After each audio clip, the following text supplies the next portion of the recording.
So there's this act that's going through the Senate in the US at the minute called the Journalism Competition and Preservation Act, and this is the 2021 iteration. I think there's a 2019 one as well, which would create special legal exemptions in antitrust laws and allow media companies to band together in a way which would otherwise be illegal. So I'm not sure if you're familiar with antitrust laws, but it's just a way of preventing companies from acting against consumer interests and in their own interests. So it might be that lots of companies band together and say, okay, we're going to fix prices, or we're going to kind of just form this cartel-like structure where we're not really going to compete with one another, and it's just a means of ensuring that there's competition when there are only a few players. And that's why these laws exist. However, they want to this Act seems to want to repeal that for the case of media companies when they're dealing with big tech. And I'm going to read. I mean, we already know that big tech is essentially a cartel. So yeah. What, they want the media to have the same privilege? They want media to be able to form a cartel in dealing with big tech, and it's kind of framed as, well, these tech companies are publishing these news articles by these media companies, but they're not paying for them. They're getting ad revenue from it. And it's similar to what happened in Australia. You know, they wanted these companies to pay for the news that they're publishing, and that's how it's being framed. But as we'll get onto in a second, it seems to me to be solidifying their spot in prominence. So from the actual act itself, it says here, a news content creator may not be held liable under the antitrust laws for engaging in negotiations with any other news content creator during the 4-year period beginning on the date of the enactment of this act to collectively withhold content from or negotiate with an online content distributor regarding the terms on which the news content of the news content creator may be distributed by the online content distributor. So that's a very wordy way of saying that they can work together and affect how their news is being published online in a way that they wouldn't otherwise be able to with these antitrust laws in existence at the minute. I mean, if that doesn't sound terrible, I don't know what does. I know, and we'll find out that there are lots of big names behind it, so it's been kind of devised in close collaboration with an alliance of different media companies known as the News Media Alliance, which doesn't sound sinister whatsoever, and that includes the New York Times, the Minneapolis Star-Tribune, the Tampa Bay Times, the Boston Globe, Dallas Morning News, USA Today, Fox News, Wall Street Journal, New York Post, and the owners of News Corporation. So there's lots of big names in there, and I just want to get into the actual wording of it. So it uses the term news content creator quite a lot, and I want to kind of reiterate what that means. So it's any print or broadcast or digital news organisation, and I'm quoting directly here, has a dedicated professional editorial staff that creates and distributes original news and related content concerning local, national or international matters of public interest on at least a weekly basis. And also an organisation that is marketed through subscriptions, advertising or sponsorship, and provides original news-related content with editorial content consisting of not less than 25% of current news and related content. So it's pretty all-encompassing, really, isn't it? That's a lot of things that they're including there, defining what a news content creator is. And these online content distributors, which are basically your Facebooks, your Googles, they say, are an entity that operates a website or other online service that displays, distributes, and directs users to news articles, works of journalism, or other content on the internet that is generated by a third-party news content creator and has no fewer than 1 million monthly active users in the aggregate of all of its websites or online services worldwide. So it seems to me that this is directly targeting larger news companies and their ability to influence what big tech has to say, and what it can cover and things like that, and how much money they make off of it. So the person actually proposing this is someone known as Ken Buck, who is, I believe, a Republican for Colorado. It's also co-sponsored by another person called David Cicilline or something like that. I don't know how to pronounce his name, but I'm not going to focus on that second guy. I'm going to focus on Ken Buck because there's some very interesting stuff about lots of unusual payments he's received. Is he the type of I'm a Republican type? Or He definitely is. Well, he was actually an author of a book called "Drain the Swamp: How Washington Corruption is Worse Than You Think." And sounds as we'll get on to in a minute, he's received a lot of money about this, but it's worse than you think, and I'm part of it. well, at least he's got first-hand experience. But here he's defending the bill. He says, this legislation makes Google and Facebook pay for stolen advertising dollars.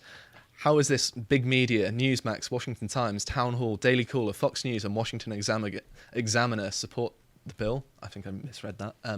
It is literally anti-big tech and anti-big media. I don't know about that. I'm strongly getting the impression that this is the type of guy who's just a bit of a boomer and doesn't understand what's going on here. I think you might be right, because I mean, like Alan Bukhari there. I mean, he's responding to Alan Bukhari, who works for Breitbart. And we've interviewed Alan. Alan knows a heck of a lot on the problems with big tech. And if his opinion is that this is bad, I'm going to side with him, every day. Yeah, I think he definitely has a reasonable take on it. And I did read some of the things that he'd wrote, but haven't included it here. So if we can move on to his second tweet about it, he says, Google and Facebook are working overtime to undermine my conservative antitrust agenda. I will not back down from these trillion-dollar monopolists. We have to rein in big tech before it's too late. So it's weird that he's framing it in this sense, like it's almost in a way where it's trying to win over Republicans. They're saying big tech is controlling things. He's trying to kind of curry favour with Trump Republicans, that sort of thing, because of all the censorship. However, this bill that he's proposed is kind of widely supported by the Democrats, and most Republicans are very sceptical of it. I mean, you'd think that'd be a red flag. Yeah. I mean, he's not really going to fool anyone with this. I mean, I do kind of think that there is some kind of merit to the argument that maybe he just doesn't understand. And I think that might be the case a little bit, because he defended Trump and his legal challenges to stuff recently. I don't want to mention specifically. So I think he is on the side of the Republicans, and I think it's more that he is just misunderstanding the situation here, and he's seeing it as in he's tackling big tech, but actually he's just helping establish all of these large media companies and them having more influence over what is permissible and what is not. So FEC filings show that Buck has received at least $18,000 in the past 2 months from special interest groups, political action committees, and those who support the bill. So Buck took $1,000 from David Chavern, who is the president and CEO of the News Media Alliance, who was the company or the organisation that I was talking about earlier. And then he took another $1,000 from Danielle Coffey, I think it is, the general counsel for the News Media Alliance. And then he also took $1,500 from a lobbying firm called Williams and Jensen, who, mysteriously enough, represent News Media Alliance. And a further $1,000 from William Jensen's Political Action Committee, and then Fox News just flat out gave him $3,500. Let's not even set up a subsidiary to try and hide it. Just here's $3,000. And then, just as the icing on the cake, the National Association of Broadcasters donated $5,000. So he's been paid quite a considerable amount of money. I mean, it's not a difficult thing to then turn around and be like, hey, you've been paid off to say this. Yeah. I mean, you've literally been paid thousands. It's a real conflict of interest here. And normally I'd be more willing to give someone the benefit of the doubt, but the fact that he's going against the majority will of the Republicans and he's received all of this money, I mean... 2 and 2 together. It's not a very difficult leap, is it, really? So, Representative Jim Jordan, who represents Ohio, said it would give establishment media outlets cartel-like power, and in surprisingly an unprecedented move, Kevin McCarthy, the House Republican leader, said it is the antithesis of conservatism, and that attempts by big media and Democrats in Congress to collude and monopolise economic models poses a tremendous threat to free speech and the free press. I certainly trust Jim Jordan on this topic. because I've seen him raking, Silicon Valley over the coals every time they turn up. I've seen his name thrown about, but what has he actually been doing? Yeah, so the house meetings in which they have Zuckerberg and whatnot on. He's been very good at being able to rake them over the coals and be like, hey, you did this, why'd you do that? And then making them look like they are, which is a bunch of scandals. Has this been to do with getting Trump off of stuff like media that? and stuff like that? Just banning people outright because they don't like their politics, and him being able to show them for what they are. So if he's against it, okay.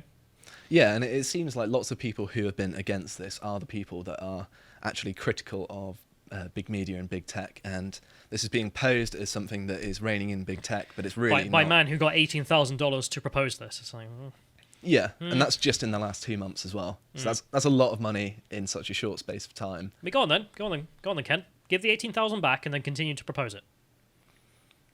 It's unbelievable, really. It's just out in the open as well. Like you can look on the FEC records, and you can see it there plain as day. And yet here he is going against the majority will of his party. Sure, I agree that people can go against, what the majority of the people in their party believe, but then at the same time, it seems like it's under suspicious circumstances, doesn't it? So kind of my understanding of it is that this is going to allow big media companies just to form a really close relationship with big tech companies, so that smaller companies are going to be suppressed, and of course with the fact that it's big tech as well, they're going to be suppressing right-wing media disproportionately. And I think it's a bit unusual in that Fox News is trying to get in on this as well, and I was quite surprised to see them well, they're still a huge media company, so... Yeah, and I think they might just be trying to save their skin a little bit, because there was obviously the case of the Democrats saying that they wanted to get rid of Fox News entirely. But I mean, Rupert Murdoch's charged them, obviously, and Rupert Murdoch was the one pushing for it in Australia as well. So it's a weird thing, but it's a case of... It's the businessmen that run the thing, not the commentators you see on the show. It seems counterintuitive, but I think when you're a large enough company, you can actually deal with these regulations, and it stops smaller companies from challenging you, and it stifles competition.